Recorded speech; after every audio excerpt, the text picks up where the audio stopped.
بسم الله الرحمن الرحيم الحمد لله رب العالمين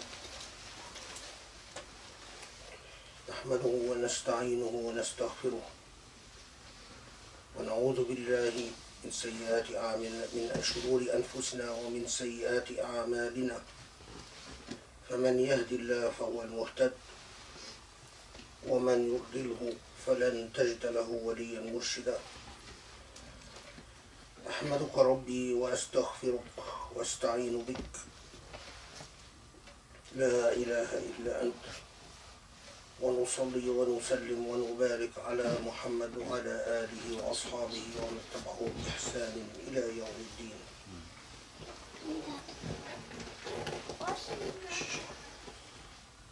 We start in the name of Allah, the most gracious, the most merciful, expressing our gratitude to Allah for the only gift that we know of this earth, the gift of life, the gift of existence, and reminding ourselves of the inevitability of our expiring and meeting our Lord. We begin from the Lord and we end with the Lord. And we renew our vow towards our Prophet Muhammad, peace and blessings be upon him, and upon his progeny and family and his companions, and all those who followed in his footsteps in truth until the hereafter.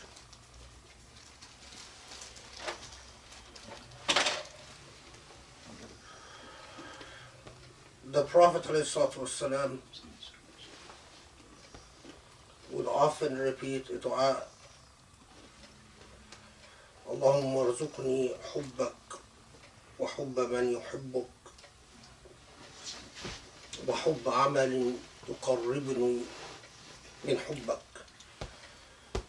The Prophet ﷺ would often repeat the dua, Allah, grant me your love and the love of those who you love and the love of every deed that brings me closer to your love.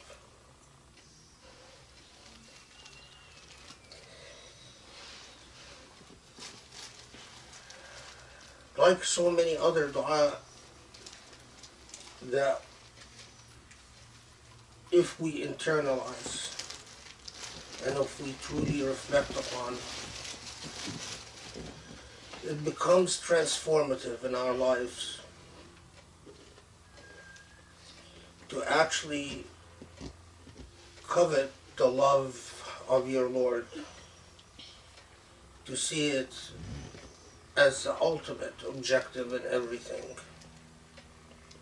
to be beloved and to share in this love and to exist in this love, and that the entire vision of your existence and the trajectory of your being would be all about that love. Because if you love, if that is your objective, if the objective is the love of God, the love of your Lord, you can only love the things that are beloved to God, intuitively, innately, when you truly are in a state of honesty and veracity with the self and truthfulness with the self. You know what type of things, deeds, principles, morals within you, you know what brings you closer to Allah what makes you an object worthy of God's love and what doesn't. But more than that, there is a huge gulf and a huge gap between those who exist in the intoxications of love and those who simply desire to slide by, squeeze by, whose ultimate hope is that they barely do enough so that they avoid punishment or earn a reward. There is a huge difference in attitude when you say, my goal is nothing short than to become beloved and to exist in a loving relationship with God. And those who say, my goal is simply to perform enough deeds so that I am not punished by God or that ultimately I am rewarded by God. The biggest difference is what shapes your heart and your psychology and your state of consciousness. What things move you, what things bring you to tear, what things fill the gaps in your time. The way that you understand your own existence and the way that you understand your ultimate demise. But there is something else. Those who persist in the dua of love, Allah, bestow upon me, grant me, gift me with your love, and the love of those you love, and the love of every deed that brings your love. Those who exist in that type of state.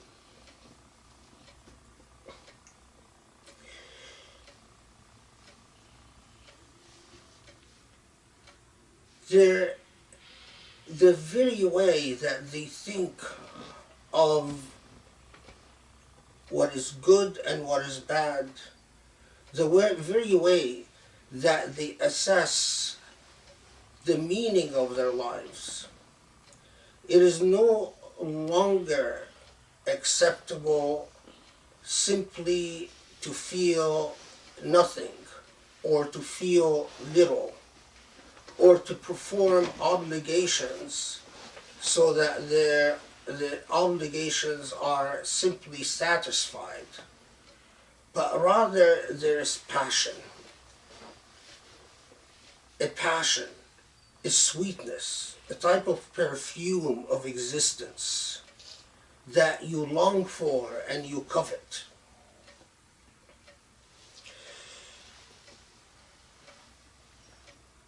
Where you search for the fulfillment of that longing in every act that defines your relationship with God. Most of us Muslims, at one point or another in our existence, we learn that dua, we might read it, we might encounter it. But if your prophet, the Prophet Muhammad ﷺ, if a man of that status, if a prophet of God,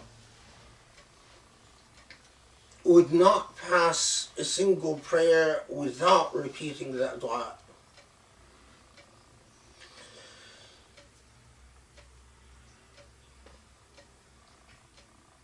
that doesn't underscore the centrality of a dua like this in our lives. It is difficult to imagine what would. I believe that this is the difference between those who Islam becomes for them a moral universe, the very foundation of meaning in existence, and those who deal with Islam basically as an inherited identity that they simply took as a package with everything else they inherited from their parents and like their genes. Those who deal with Islam like a genetic code, it is simply the is. It is in existence, and you cope with it. In other words, you shape your life in order to cope with the reality of what you inherited. Very much like coping with your genetic makeup. It is just what you know, not what you truly desire and what you love. There is a huge difference between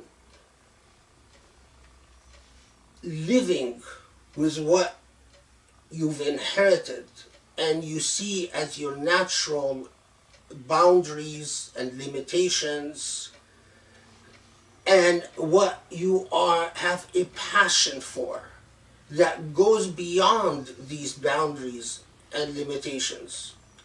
When you say, Allah, grant me your love, not limited to Allah, forgive me my sins, not limited to Allah, grant me Jannah, not limited to Allah, grant me your pleasure, but is well beyond that. You're saying, Allah, grant me a passion for you. Grant me a fluttering of the heart, a skip of a beat. Grant me that inner call that makes me not satisfied with anything I react with or deal with in existence unless it enables my passion for you. So that even your job, your school, your relationships, wherever you do,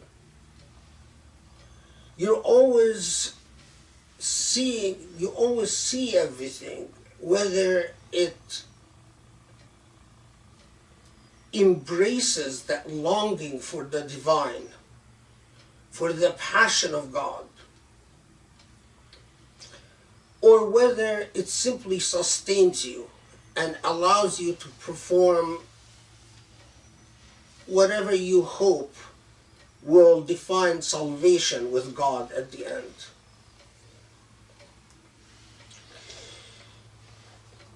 There is another big difference. When you pray for love and you persist in the prayer for love, Allah answers your call. Allah tells us that He is closer to us than our jugular vein. But here's the thing. When you feel that love, you know or you acknowledge in the depths of your soul, knows when your beloved is present.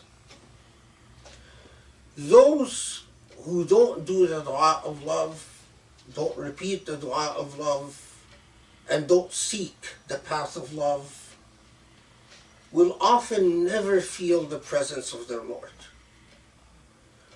They see Allah perhaps like a watcher.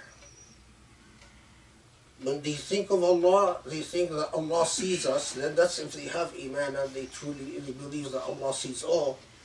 But Allah becomes sort of like a spy cam. Allah becomes like a spy cam, as if a spy observing their actions. And the most that they wish to do is, well, maybe I shouldn't do something wrong because Allah can see me, sort of like, exactly, like sort of a watcher, an observer.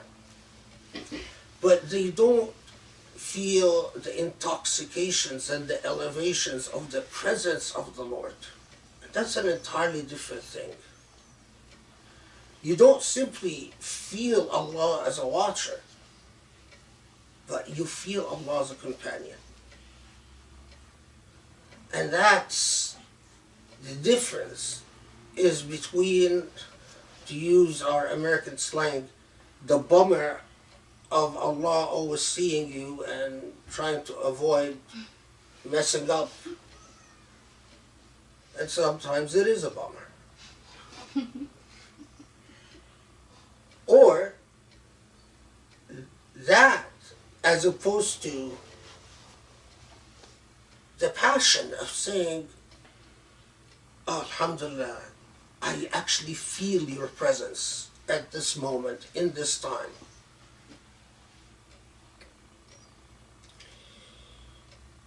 The love of Allah, as I've said before, is already there, ready to receive whoever accepts it, whoever wants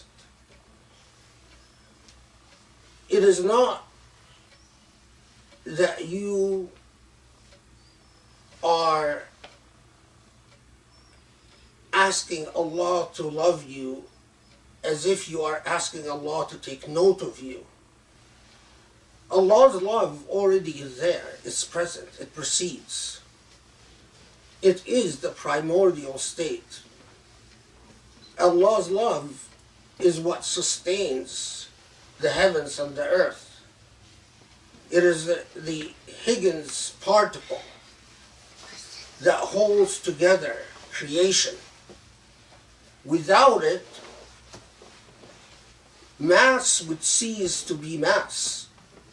Without it, things would lose their mass. The trees would evaporate, the mountains would become like al-ihn manfush. The Quran describes it like wool, woven wool that's puffed up and dissipated. The birds would no longer be held suspended in the sky. The entire thing, the entire creation would be folded up like a book.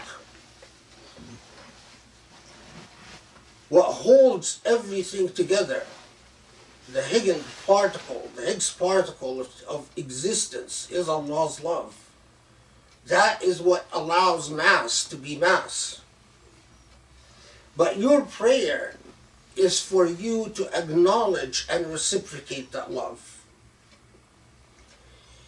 And you cannot have what you do not pray for. As children, we grow up from utter dependence in the womb of our mothers. When we are born, we are plagued as infants and as children with a gripping narcissism. We want shelter, we want nourishment, we want care, and we want love. The challenge as we grow up is to bit by bit shed ourselves of our narcissism. And the enlightenment is to realize that our freedoms end when the freedoms of others begin. In other words, to learn the mizan of existence, that we human beings balance each other, that all of us have equal rights, and that all of us have equal souls, and that all of us have equal dignities. That's the challenge of growth. Those who remain with shaitan never get rid of their narcissism. They grow up, existence begins and ends with them. And they never develop healthy attachments to society or to others.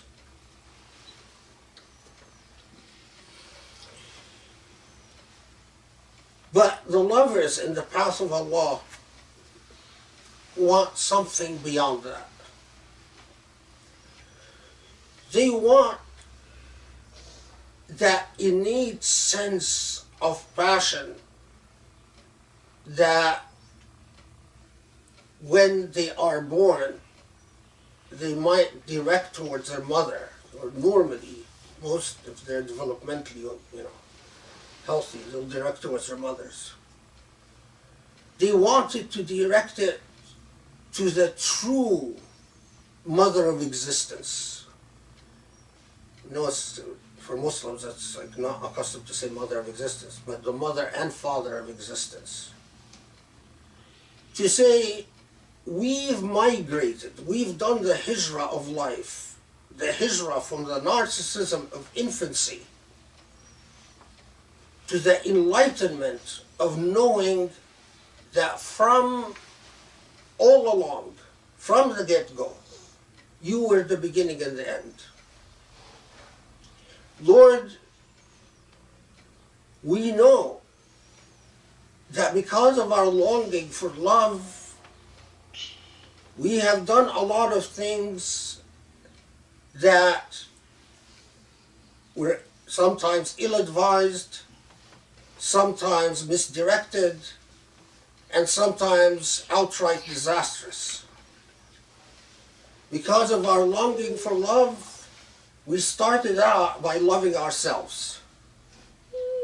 Because of our longing for love, we started out thinking that our parents are the center of existence. That as we grew up, because of our longing for love, we've loved the wrong woman or the wrong man.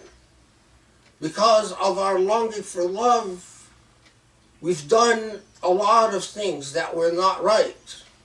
We might have even violated the rules that guide the way we honor your loan to us, this body that we have.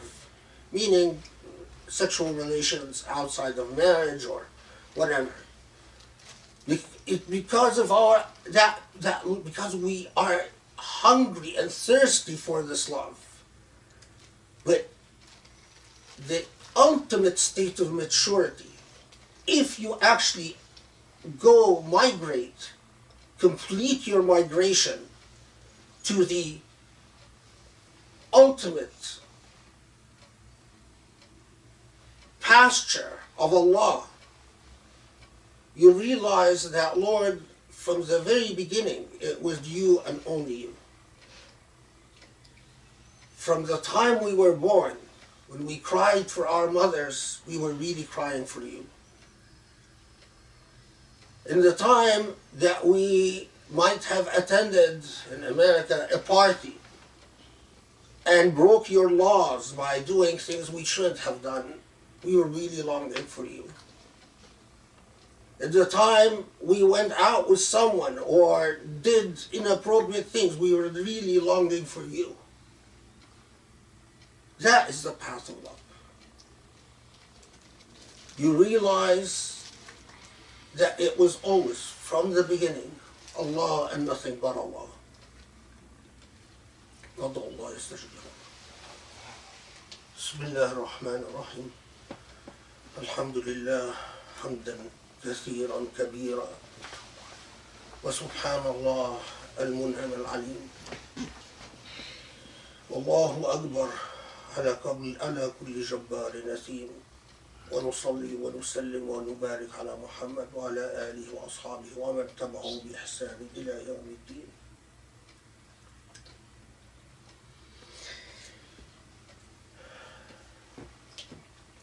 Allah's love is what sustains and holds you, especially in moments when you truly wonder about the ways that human beings have defiled Allah's gift of love. Allah has given us this existence, this wondrous earth, this wondrous universe, with all the fascinating illuminations that light up the skies and that simply stun us with its magnanimity and beauty. And Allah gave us a simple charge on this earth. The charge on this earth that لا تفسدوا ولا تهلكوا الحرث والنسل. Don't corrupt the earth. Well, how do we corrupt the earth? By destroying Allah's creation. The least you can do as human beings is don't destroy the gift. I've given you a gift. And that is why Allah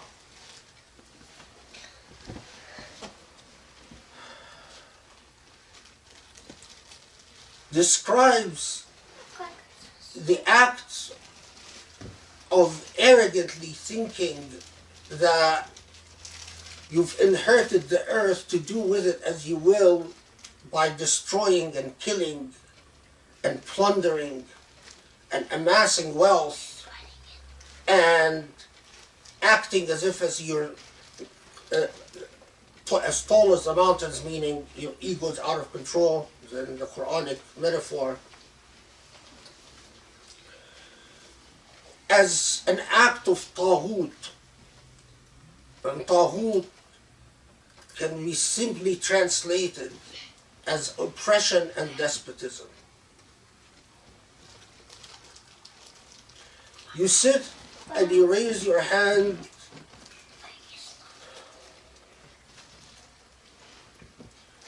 praying to Allah for that passion of love. And then the earth interferes. The affairs of this world come in, and as if they invade your space and tell you that in the city where the Prophet was born, ﷺ, and grew up, in the holiest of holies, another 37 people were just put to death. Among them, a kid that most of them, their crime is the Shia, and they dared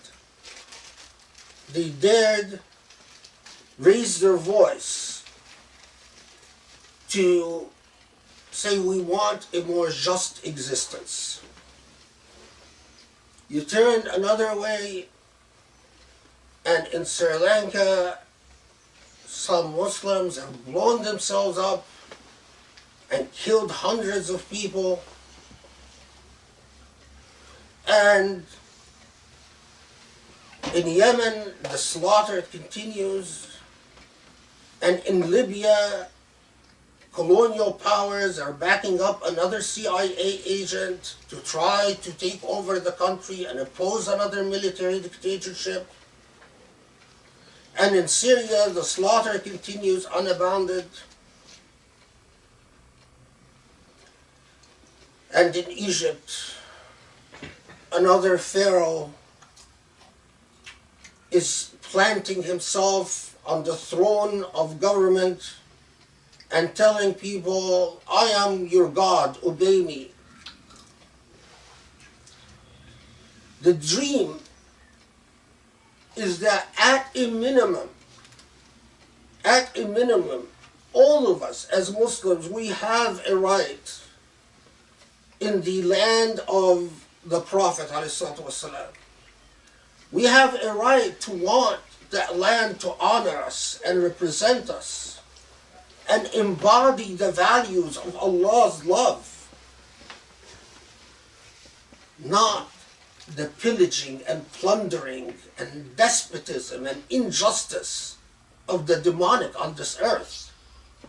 We have a right, regardless of what colonial powers say, regardless of what imperialism says, regardless of what arrogant, myopic nationalism says, we have a right to be honored by the city of the Prophet, by the cities of the Prophet ﷺ and his family and his companions.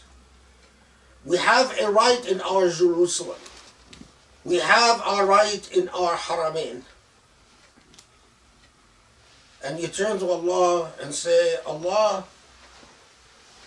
this is your earth, this is your land, this is your creation.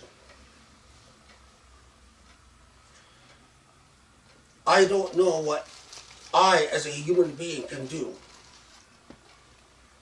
but allow me, Allah, allow me not to become distracted by all the suffering and injustice, and to feel the sweetness, the elevations, the perfume of your love. So I am not distracted by the ugliness of injustice and being deceived into thinking that you have given up on existence. If you are a seeker in the path of love, at that moment you feel Allah's presence consoling you and telling you what you see as a lifetime, I see but a nanosecond in existence.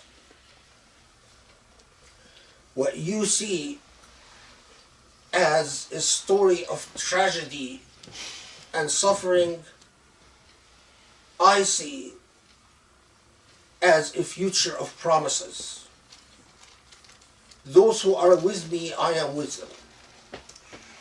Those who do not know that to love me is to establish justice and to embody my love in the concept of the rububiyyah, to embody my love on this earth, can pillage and plunder and commit injustice and murder and believe that that somehow